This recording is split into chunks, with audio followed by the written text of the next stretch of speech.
पहला पाठ प्रेरित चरित्र अध्याय 18 वचन संख्याएं 1 से 8 तक। अध्याय 18 वचन संख्याएं 1 से 8 तक।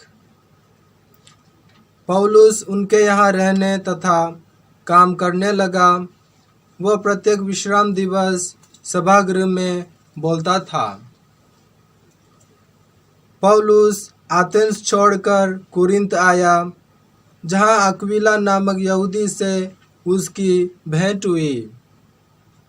अक्विला का जन्म पोंतुस में हुआ था। वह अपनी पत्नी प्रिसिल्ला के साथ इटली से आया था, क्योंकि क्लौदियुस ने यह आदेश निकाला था कि सब यहूदी रोम से निकल जाएं। पौलुस उनसे मिलने गया और उनके यहाँ रहने तथा काम करने लगा, क्योंकि वह एक ही व्यवसाय करता था। वे तंबू बनाने वाले थे। पौलुस प्रत्येक विश्राम दिवस को सभागृह में बोलता और यहूदियों तथा यूनानियों को समझाने का प्रयत्न करता था। जब सीलस और तिमोथी मकेदुनिया से पहुँचे तो पौलुस वचन के प्रचार के लिए अपना पूरा समय देने लगा और यहूदियों को इसका प्रमाण देता रहा कि यीशु ही मसीह है। किंतु जब वे लोग पौलुस का विरोध और अपमान करने लगे तो उसने अपने वस्त्र फाड़कर उनसे यह कहा, तुम्हारा सिर तुम्हारे सिर पड़े। मेरा अंतःकरण शुद्ध है। मैं अब से गैर यहूदियों के पास जाऊंगा। वह उन्हें छोड़कर चला गया और तितियुस युस्तुस नामक ईश्वर भक्त के यहाँ आया, जिसका घर सभागृह से लगा हुआ था। सभागृह के अध्यक्ष क्रिस्पुस ने अपने सारे परिवार के साथ प्रभु में विश्वास किया। बहुत से कुरिन्थी भी पौलुस की बातें सुनकर विश्वास करते और बपतिस्मा ग्रहण करते थे। यह प्रभु की वाणी है। हालेलुया। प्रभु कहते हैं, मैं तुम लोगों को अनाथ छोड़कर नहीं जाऊंगा। मैं तुम्हारे पास आऊंगा और तुम आनंद मनाओगे। हालेलुया। प्रभु आप लोगों के साथ हो। संत योहन के अनुसार पवित्र सुसमाचार अध्याय 16 वचन संख्याएं 16 से 20 तक। संत योहन का सुसमाचार अध्याय 16 वचन संख्याएं 16 से 20 तक।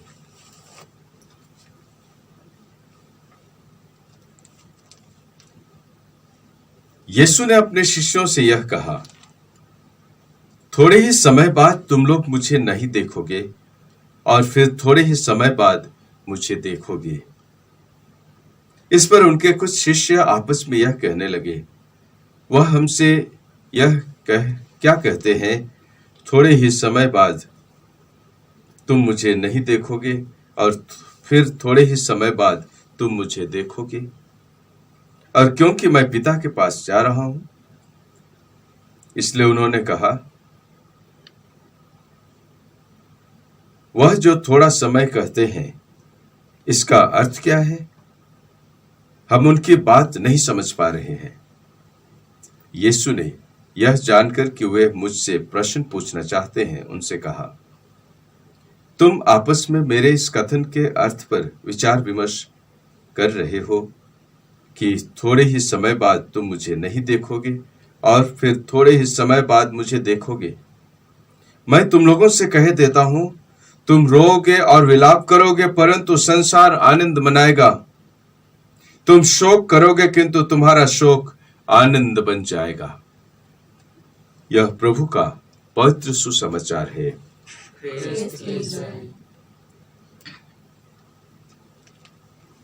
ख्रिस्त में प्यारे भाई और बहनों,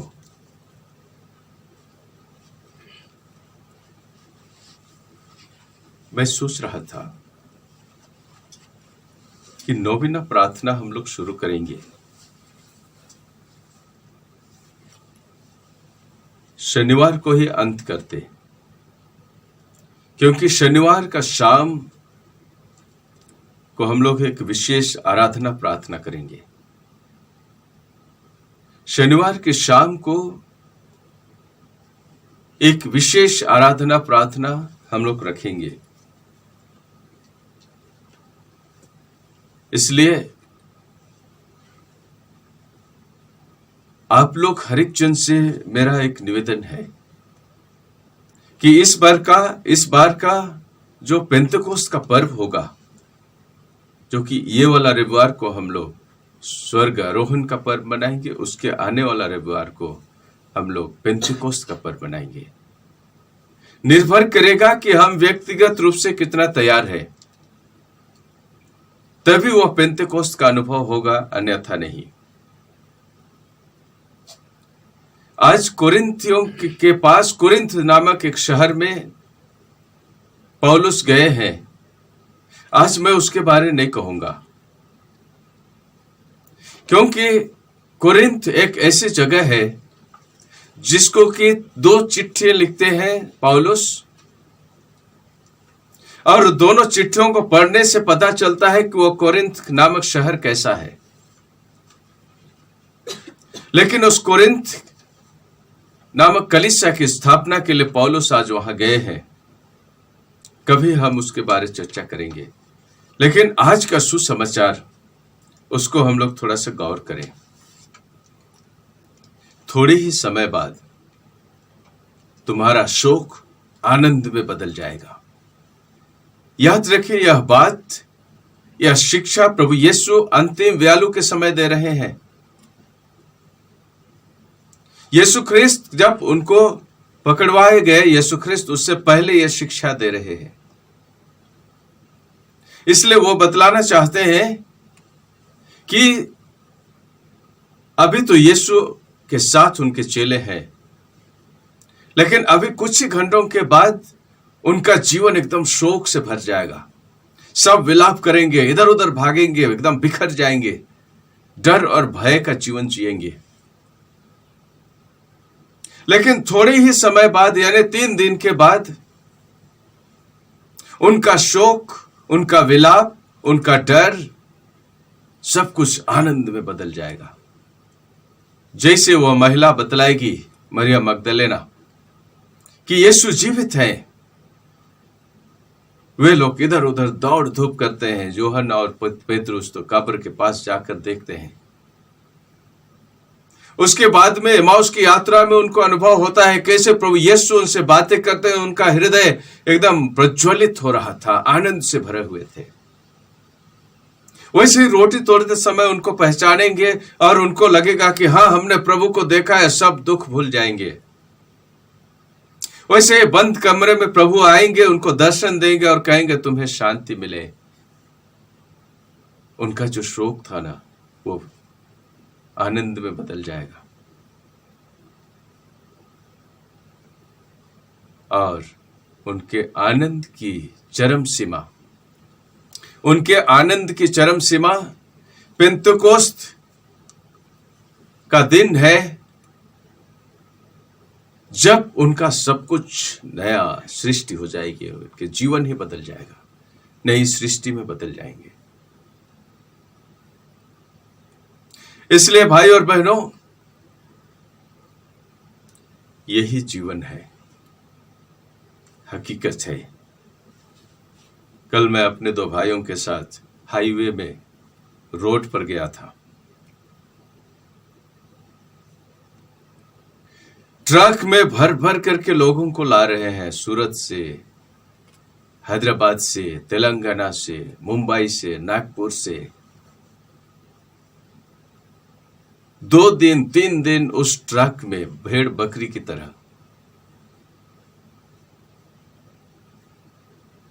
वहां बैठने का कोई सुविधा नहीं है, लकड़ी का कि लोहा का डाला है। दिन और रात वहीं पड़े हुए हैं। मेरे ख्याल से थोड़ी सी राहत या उनके प्रति थोड़ा सा जो सहानुभूति,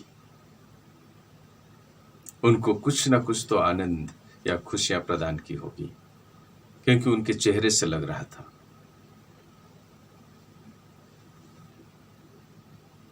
आज मानव समाज, हमारा देश और विशेषकर हमारा देश, जो गरीब है, निचले तबके के लोग हैं, जो श्रमिक लोग हैं, अनऑर्गेनाइज्ड सेक्टर में काम करते हैं, एकदम शोकित हैं। उनका जीवन एकदम छिन्न भिन्न हो गया है, बिखर गए हैं, टूट गए हैं। लेकिन आज आप और मुझको, जिनको कि पवित्र आत्मा मिला है, पेंतेकोस्त का अनुभव है, तो उनके जीवन में जो शोकित है, दुखित है, परेशान है, एकदम टूटे हुए हैं, उनके जीवन में, उनके जीवन के घाव में थोड़ा सा मलहम पट्टी की जरूरत है। वही छोटा पेंतेकोस्त का अनुभव है उनके लिए। एक बोतल पानी दे देना, थोड़ा सा कुछ खाना दे देना, रुपया दे देना, गाड़ी रोक करके, उनको लगता है कि हाँ, मानवता अभी भी जीवित है, हमारे साथ हैं लोग। वो अनुभव, वो पवित्र आत्मा का काम, प्रभु यीशु के आज के इस वचन को जीवन में परिवर्तित अनुभव कराने का काम आपका और मेरा है।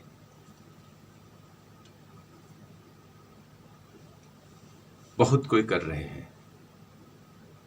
लोगों की मानवता, उनकी सहानुभूति, दूसरों के पीड़ा में से पीड़ित होने का जो एहसास है, उसको लोग प्रकट कर रहे हैं। कोरोना वायरस जैसी बीमारी आज मानव के मानवता को ऊपर दर्जा दे रहा है, निकाल रहा है। भले ही बहुत कोई दुख सह रहे हैं, इसलिए आज पेंतेकोस्त को जीने का अच्छा अवसर है। अपनी सुरक्षा के लिए निश्चित रूप से हम घर में बंद रहें, लेकिन जहां तक संभव हो, जो पीड़ित हैं, शोकित हैं, दुखित हैं, टूटे हुए हैं, जिनका घाव, जीवन का घाव गहरा होता जा रहा है, उनके जीवन के घाव में किस तरह आप और मैं मलहम पट्टी बांध सकते हैं, एक चुनौती है। रास्ते हैं और हमारे जीवन में पवित्र आत्मा है, इसका एहसास खुद को करना है और कराना है। जहां पवित्र आत्मा नहीं है,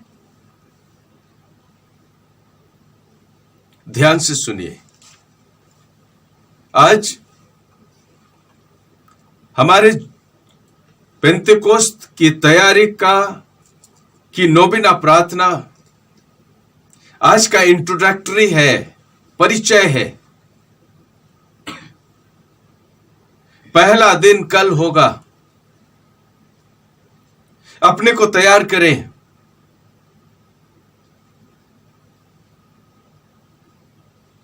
अपने आप से पूछे आज हर एक जन, अगर आपको और मुझको पेंतेकोस्त का अनुभव नहीं है तो हम ख्रिस्तीय नहीं हैं, वास्तविक रूप से यीशु के चेले नहीं हैं। जन्म से लेकर अब तक पेंतेकोस्त का जो अनुभव है, वो अनुभव हमेशा हमेशा के लिए रहता है। जन्म से लेके, बपतिस्मा से लेके आज तक अगर पेंतेकोस्त का अनुभव नहीं हुआ है, तो निश्चित तौर पर, निश्चित रूप से हम नाम मात्र का यीशु का अनुयायी हैं, ख्रिस्तीय हैं। जब पेंतेकोस्त का अनुभव होगा, जब पवित्र आत्मा के हमारे जीवन में शामिल होने का, हमारे जीवन में आने का, कोरिन्थियों के नाम चिट्ठी में संत पौलुस कहते हैं, क्या नहीं जानते तुम्हारा शरीर पवित्र आत्मा का मंदिर है। आज हर एक जन से वही बात संत पौलुस कह रहे हैं, क्या नहीं मालूम, महसूस नहीं होता क्या कि आपके शरीर में, आपके देह में, आपके जीवन में पवित्र आत्मा निवास करता है। अगर पवित्र आत्मा है तो क्या है, कैसा है, और पवित्र आत्मा नहीं है तो क्या है, कैसा है, उसको ध्यान से सुने।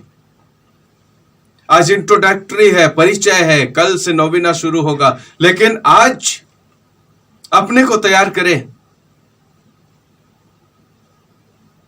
अगर पवित्र आत्मा नहीं है तो ईश्वर बहुत दूर है। पहली बात याद रखिएगा।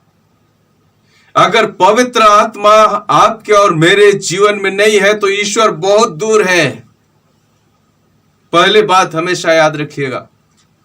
और अगर ईश्वर हमसे दूर है तो हम ईश्वर में कहां हैं?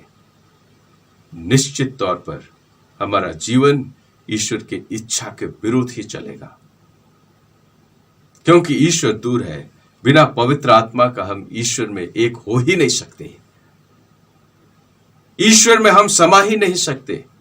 ईश्वर का अनुभव हम नहीं कर सकते हैं। पहली बात याद रखें भाई और बहनों, अगर पवित्र आत्मा है तो हम पुनर्जीवित हैं। हम पुनर्जीवित हैं। एक नए जन्म का अनुभव है और ईश्वर का राज्य हम में है। ईश्वर ही हमारे जीवन का अधिकारी है, मसीह है, और वही हमको मार्गदर्शन देगा। दूसरी बात, अगर पवित्र आत्मा नहीं है तो हमारा जीवन भूतकाल है, हम वर्तमान में नहीं है। पवित्र आत्मा नहीं है तो एक बार मैंने कहा था, हमारा जब पवित्र आत्मा आता है, बपतिस्मा लेते हैं, यीशु में विश्वास करते हैं और पवित्र आत्मा का अभिषेक होता है, तो एक महत्वपूर्ण घटना घटती है। जो भूतकाल है ना, वो हमेशा के लिए मिट जाता है। पापमय जीवन हमेशा के लिए मिट जाता है। और अगर पवित्र आत्मा है तो वही भूतकाल हमेशा के लिए मिट जाएगा और हम वर्तमान में जिएंगे। यीशु जीवित है, यीशु अभी है, यीशु यहां है।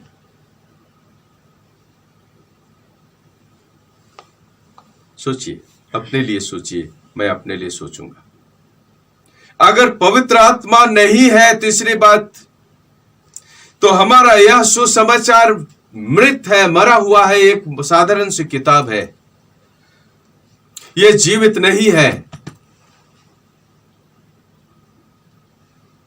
और ये जीवित है तो हमसे बातें करेगा। अगर हमसे बातें नहीं करता तो हम पवित्र आत्मा से वंचित हैं। सीधी सीधी बात, क्योंकि ईश्वर बातें करता है, वो जीवित है। सुसमाचार अगर मृत है तो समझिए पवित्र आत्मा का अनुभव हमें नहीं हुआ है। और जब पवित्र आत्मा का अनुभव हुआ है तो यही सुसमाचार हमारे लिए जीवित वचन है, बातें करता है, हमारी बातें सुनता है, क्योंकि वही शब्द, वही वचन देह धारण किया।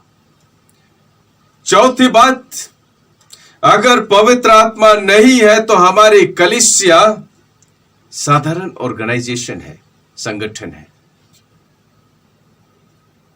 जहां के लोग अपनी ड्यूटी पूरा करने के लिए जमा होते हैं, आते हैं, अपना काम करते हैं, चले जाते हैं। उससे कोई सरोकार नहीं है कि कलीसियाई जीवन क्या है। याद रखें, पवित्र आत्मा नहीं है तो हमारी कलीसिया मरी हुई है।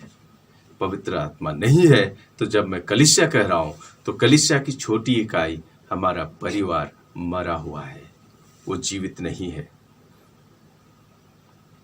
एक साधारण सा संस्था है, साधारण सा संस्था है। अगर पवित्र आत्मा नहीं है तो मेरा यह सुसमाचार सुनाना व्यर्थ है। जैसे कोई चुनाव प्रचार करते हैं ना, अपने स्वास्थ्य के लिए, उच्च पद पाने के लिए, नाम कमाने के लिए रुपये फेंकते हैं, लोगों को प्रलोभन में डालते हैं, दारू पिलाते हैं, पैसे देते हैं, मुझको वोट दो, मुझको वोट दो, मैं तुम्हारा नेता हूं। सुसमाचार का प्रचार ठीक वैसे ही हो जाएगा। लेकिन जब पवित्र आत्मा है तो जब जब हम सुसमाचार सुनाते हैं, जब जब हम वचन की घोषणा करते हैं, वो पेंतेकोस्त का अनुभव है। याद रखिएगा, जब जब हम पवित्र आत्मा से भर करके सुसमाचार सुनाते हैं तो वो पेंतेकोस्त का अनुभव स्वयं के लिए भी है और सुनने वालों के लिए भी है, दूसरों के लिए भी है। अनुभव करें, अनुभव करें अपने लिए। आज जो मैं तैयारी कर रहा हूं वो आपके हृदय को तैयार करे, तैयार करे। इसलिए मैंने कहा था नोबिना की शुरुआत करेंगे। पहला दिन कल होगा, लेकिन नोबिना की शुरुआत हम आज ही कर दिए, क्योंकि आज ही से हम तैयारी शुरू कर दिए हैं, प्रार्थना शुरू कर दिए हैं। चिंतन करें कि क्या मुझ में पवित्र आत्मा है, और नहीं है तो अभी रिन्यूअल करने का अच्छा अवसर है, नवीनीकरण करने का अच्छा अवसर है। अगर पवित्र आत्मा नहीं है तो हमारा यह जो पूजन विधि है, मिस्सा बलिदान है, हमारा ये जो गाना है, मिस्सा के जो गाने गाते हैं, आराधना करते हैं, हालेलुया स्तुति करते हैं, मिस्सा बलिदान में शामिल होते हैं, ये साधारण सा एक कल्चरल समारोह है।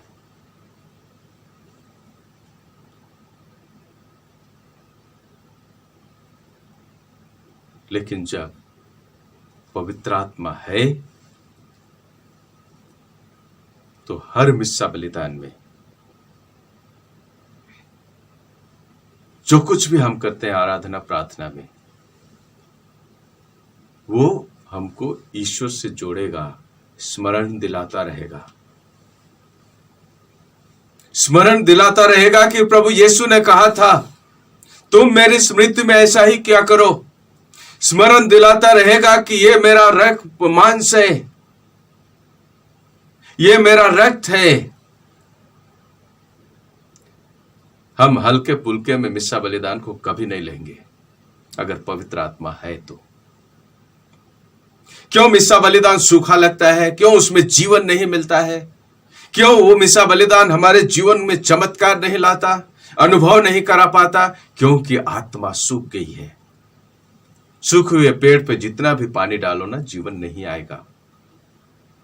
लेकिन जो पेड़ जीवित है उसमें पानी डालो, खाद डालो तो वो फल लाएगा और बढ़ेगा। सूखे हुए पेड़ को, मरे हुए पेड़ को जितना भी खाद दो, पानी दो, अच्छी मिट्टी दो, कुछ नहीं होगा, फल नहीं आने वाला है। कहीं ऐसा तो नहीं कि हम उसी सूखे पेड़ की तरह है और मिस्सा बलिदान में आते हैं, वचन सुनते हैं, बाइबल पढ़ते हैं, नोबिना प्रार्थना करते हैं, लेकिन आत्मा सूखी हुई है। नवीनीकरण करें अगर ऐसा है तो। और अगर नहीं है, आप जब जब मिस्सा बलिदान में भाग लेते हैं, आपका हृदय प्रेरितों की तरह जब वो रोटी तोड़ कर दिया तो उनका हृदय कैसे एकदम प्रज्वलित हो रहा था, उद्वेलित हो रहे थे, आनंदित हो रहे थे और यीशु को पहचान गए थे। ऐसा अनुभव नहीं होता है तो अनुभव करने की जरूरत है, अन्यथा सब व्यर्थ है, सब व्यर्थ है। सोचिए, मैं भी अपने लिए सोचूं, आप भी अपने लिए सोचिए, क्या पवित्र आत्मा जीवित है आपके जीवन में, मेरे जीवन में? जीवित है तो फल दिखेगा, जीवित है तो वो बढ़ेगा, जीवित है तो वो छाया प्रदान करेगा, जीवित है तो वो सब कुछ को, पेड़ जीवित पेड़ जैसे पक्षी को अट्रैक्ट करता है, खींचता है अपने तरफ। धूप के समय जानवर सब उसके पेड़ के नीचे आते हैं, शरण पाते हैं, शांति पाते हैं। ऐसा हमारा जीवन होगा। सूखे पेड़ के नीचे कोई नहीं आता,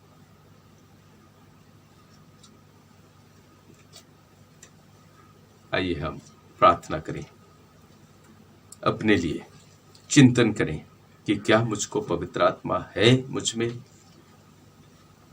अपने प्रतिज्ञा के अनुसार प्रभु ने दिया है। अपने आप के लिए सोचें,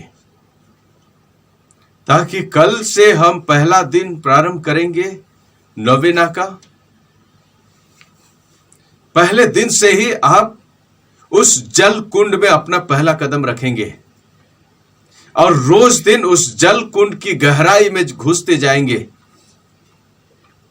और शनिवार के दिन यानी कि 9वां दिन में यानी 10वें दिन में पूर्ण रूप से पवित्र आत्मा के उस जल कुंड में हम घुस जाएंगे, डूब जाएंगे, स्नान करेंगे। नवीनीकरण होगा। प्रिपेयर योरसेल्फ, अपने आप को तैयार करें।